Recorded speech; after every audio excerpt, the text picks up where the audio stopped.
Good afternoon, guys. Happy late lunch for a Sunday. My apologies for being so late this afternoon, but I was spending some time this morning talking with another YouTuber, The Rural Report, and discussing some aspects of prepping. If you want to take a watch to that, we recorded it all. It was about an hour long, but a good video over on his channel. He puts out a lot of good stuff for preppers. And so I will link it below if you care to take a look at the Rural Report channel. What I want to talk to you about today is something that Mrs. P actually uncovered. And so we've kind of been doing some of the research on this one. Very interesting. Now, I think we'd all agree that a lot of the topics of conversation around the United States are how our elitist government is pilfering the money from the public, right? And whether it's Biden and his 10% to the big guy, or whether it's Nancy Pelosi and her insider stock trading, anything like that, pilfering money from all of us. But what we kind of forget is that's not just a American problem, okay? So we take a look. Let's start with Russia, the Russia-Ukraine war. Okay, Russia's economy is in shambles, has been for a while. And so what does the government need to do? Well, the government needs to go steal from somewhere else. It's not like Putin's got all this extra available money to bring Russia to the forefront of the 21st century, right? So let's go into Ukraine and let's see what we can get. Would you disagree? I mean, most of the time, wars are based on how to get money from the beginning of time. I mean, that was it. Well, we want to get this land. Why? Because there's more salt deposits there. There's more gold deposits there, or whatever. Sometimes they're defensive. Okay, you can say whatever you want.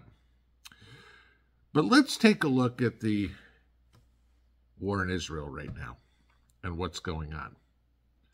Now, Hamas, back on October 7th, decided to start shelling Israel, even though they've been a self-ruled territory for, 18 years now, since 2005, I believe. Okay. But that wasn't good enough. Gaza was still very poor. And they elected Hamas to be their ruling government, right? Great. Okay. But let's take a look at who Hamas is. Everybody just kind of paints this vague picture of a group of terrorists, right? Not so much. Okay. Let's take a look at the leader of Hamas. Okay. He is a billionaire. Okay, he lives in Turkey, also lives in Qatar. He travels around the world on a private jet. His fortune's estimated somewhere around $2.5 billion. His name is Haniyeh. Okay, Haniyeh's son, Maaz, is the largest property owner in Gaza and the main builder. Now, if you saw the stories yesterday, Israel took out the university, if you will, in Gaza. Okay, Maaz, being the main builder, gets most of the construction projects and reconstruction projects in Gaza. Okay, so if you look at it, any Israeli strike on Gaza that takes down a university, a neighborhood, a shopping center, has to be rebuilt. And Maaz gets the contract. Convenient. Now, where's the money come from? Well, Biden wants to send all this humanitarian aid, okay? It ain't cans of Spam, it's money. We have to help rebuild Gaza. And all the money filters to the billionaires. Are you seeing how this one works? Okay. This is more of a war by the rich to gaslight us, to fake the rest of the world, fake the people into thinking, oh, this is a religious war. This is a war for territory, the bullshit from the river to the sea crap. Okay. No, this is a money grab. That's what's going on. Okay. It's how to take more money for those elitists, those globalists who want to control everything, and we have nothing. Remember, you will own nothing and be happy because they'll own everything. Are you seeing how this one goes? Okay. Let's take a look at a gentleman by the name of Khaled Mashal. Okay. He's the former head of the Hamas Politburo. Okay. He lived in Damascus, Syria until he was 12. Then he fled there and went to Qatar, along with his $1.5 billion. Okay. He now holds a position within Hamas, controlling all the group's cash flow and their real estate transactions. And Hamas gets all the money, the humanitarian aid. They are the government. Okay. So he's controlling all the money and all the real estate transactions, who he gives back to Maaz, and all the money goes right back to the top. Are you starting to see this? Okay. Let's take a look at another gentleman by the name of Musa Abu Mazouk. He's the deputy leader of Hamas. Okay. He lived in the United States for 15 years. He has 6 kids, all of whom are U.S. citizens by birthright. Okay. Oh, yeah. His family has a net worth of a little more than $2 billion. And those are just the top 3 guys in Hamas. See what's going on. Let's start a war.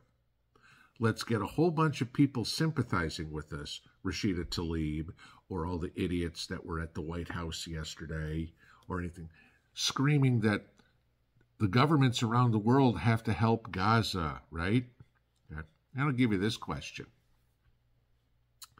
We hear all these stories about this is genocide, and 50% of the people being killed are kids, right? We've all heard those stories, seen those stories on the news, whatever. Tug at those heartstrings, make sure, okay? Answer me this. Why hasn't Egypt or Jordan taken any of at least the women and the children in? Okay? Let's say kids under 12. Okay? Not that there aren't kids under 12 that participate in terrorist activities as well over there. Not saying, okay? Or women. But why aren't those countries allowing it? Okay? Now, Hamas yesterday was trying to smuggle terrorists out of Gaza in the guise of being wounded and putting them on ambulances. And the U.S. and the Egyptians caught them. Okay? So that didn't happen. But why doesn't Hamas want to let first off, we could say, why doesn't Egypt or Jordan want to let them in? Okay, that's the mantra that's being told to us. What's more likely is Hamas doesn't want to let them out.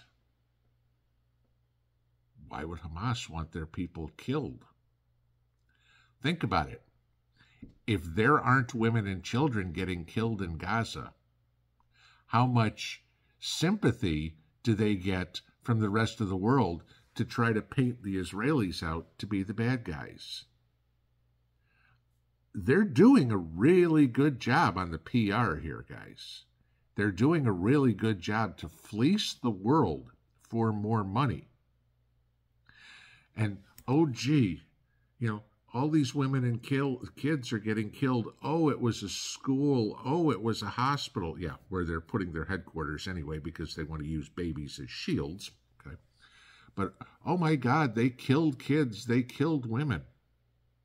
Hamas needs them killed. That's the only way they can blame Israel for war crimes or atrocities or anything like that. This is a huge, huge snow job on the world. And ain't nobody picking this one up. Okay? This puts Bernie Madoff to shame. I mean, this makes Bernie Madoff look like some pickpocket down on a street corner. Okay?